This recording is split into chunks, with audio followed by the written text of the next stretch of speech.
watch Oh, that again. how about instead we'll pivot Okay. slightly. All right. Pivoting. Star Trek Prodigy.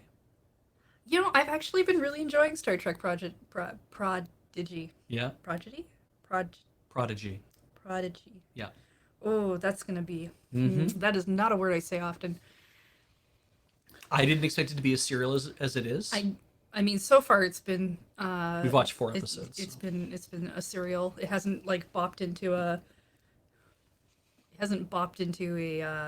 episodic state yet, Yeah, and I hope it doesn't yeah.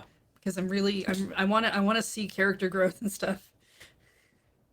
But that's been I was surprised. It's the one thing that bugs me about it because I really do like it. Yeah, Is when the title shows up on the screen yeah, and you've got Nickelodeon in orange, Star Trek in the Star Trek font thing, and then Prodigy in its own font as well. And like, yeah. here's three different fonts with three different color schemes and things. And I'm like, could we just get rid of one of those and not have all of the? They don't Yeah. match. They don't mix, and I'm that kind of bugs me a little. I'm trying to. I would love to know because so far what they've done is not give you any indication, as far as I can tell, about what time period this is taking place in. You just know that it has to be after Janeway exists as a character, and it could be after maybe we're far enough into the future. Like, I mean, it could be another 100 years in the future, right? And it could be like that. Oh, Janeway doesn't.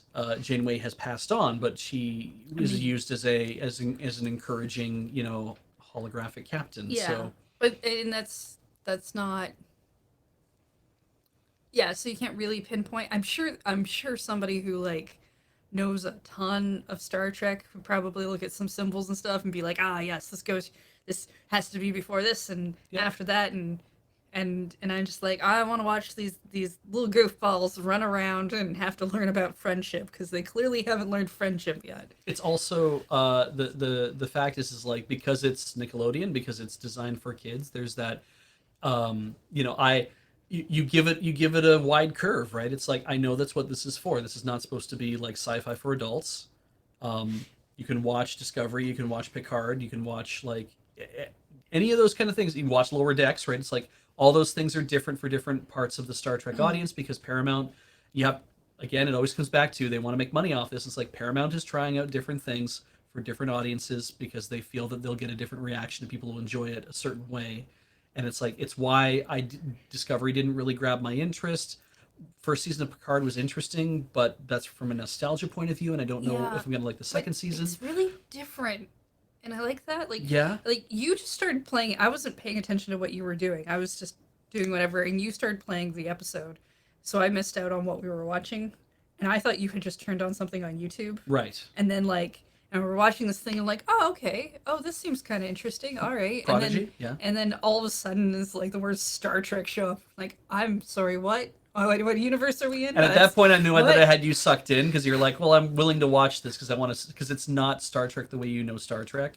I'm So not against Star Trek. yeah, I think I've watched a fair bit. the thing I like about Star Trek though has always been the technobabble. It's always been the Mm. technology and how that integrates, like how they do that stuff. Geordi and Data and Wesley were always like my.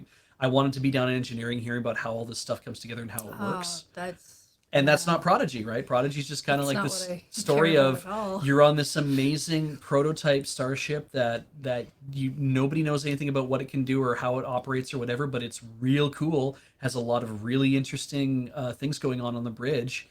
It's meant to be a smaller ship for reasons, and I'm like, okay. And we got a quick tour of it too. I'm like, this is really neat, but by and large, it's like I don't know what this thing can actually do. We don't know anything about what the But protostar can I actually don't get up care to. about that. I Yeah, right. And I do. I I know want to you know all do. those things, and I'm like, I'm You're much prepping more into myself. sci-fi, and I'm I'm prepping myself to understand that those things might not even come out of it. good Yeah, because and I'll be happy with that. I'm. I mean, it's not like I'd be bad. I'd be sad if they started talking about their tech and how it works and whatnot. Yeah. But I'm not. I don't. It's that's one of the reasons I don't really read sci-fi. Mm. I don't care about that. I want relationships between people and drama and weird elves because I don't know, fantasy really does it more for me, maybe because they don't try to explain their magic most of the time. Mm-hmm, mm-hmm. And to me, sci-fi is just like, well, this is just future magic that you have had a lot of extra words you add in. Yeah.